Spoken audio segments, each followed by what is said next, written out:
ADS, BT from the UK.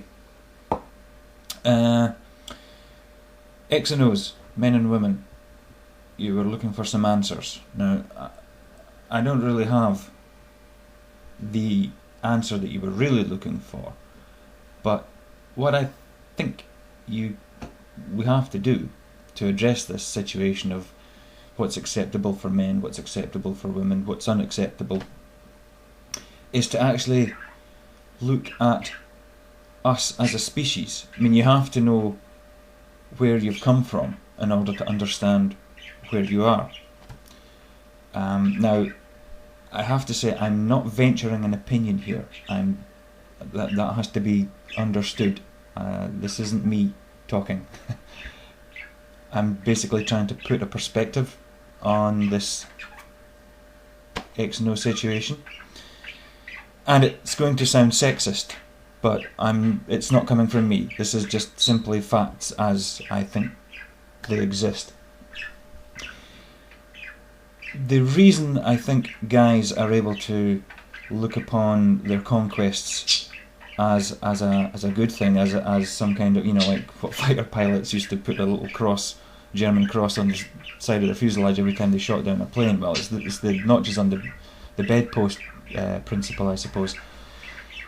And I think it, again, this isn't my opinion, this is me quoting from what I believe to be historical fact, but I think if you were to take it back into the times when we were evolving into upright creatures, excuse me, when the male was, again, I know this sounds sexist, but this is fact. The male was the hunter-gatherer who went out, killed the animals, brought them back. The woman, or the female, stayed at home and reared the young because, well, they have the equipment for it. We don't. I mean, we have nipples, but useless. So guys would go out. They would be the protectors. They would obviously have this feeling of superiority over the female because they were the one who, again, owned that particular female.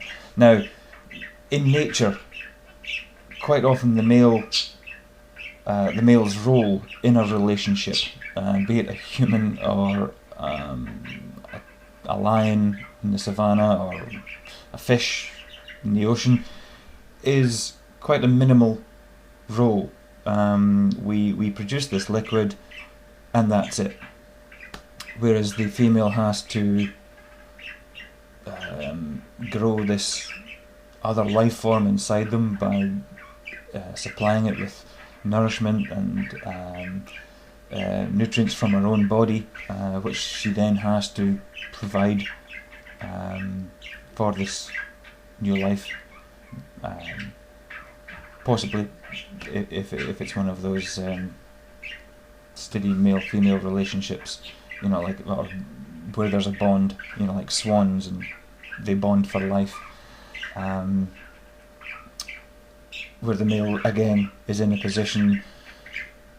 If it isn't for the male, then the whole family unit falls apart. So again, it's buried deep in the male psyche that we are. Again, this isn't me saying this, but we are the superior. We have control over the female. That female belongs to that male. I remember seeing a nature program where a lion had fathered some cubs and had gone off and had either been killed or had gone into another pride of lions, and this other lion had come in to claim this female as his own. And I can still see this image. There was the two cubs, and this lion whoomph, and ripped these two cubs to shreds because there's no way he was going to raise somebody else's kids. And the female just sat there, watched all this happening, and then of course the male gets on the back and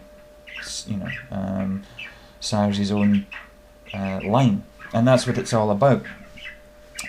quite often the male role in reproduction in a lot of species is just to ensure the survival of your line, and in order to do that you have to impregnate as many females as you possibly can. That's why a lot of males in nature, animals have a lot of bright colours, be they feathers or scales or fur, and they have to do these elaborate dances to say, I'm the daddy, you know, I'm the big guy, I'm the one you should let impregnate you.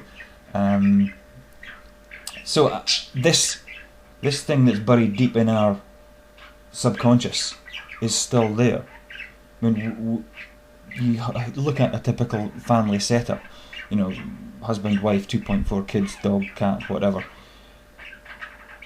The male is still predominantly the chief earner. He's the guy, he's the one who goes out and earns the big bucks to come home and keep the family. So that is no different from a caveman going out with a club and walloping a wildebeest over the head and bringing it back for the wife to cook and feed the kids.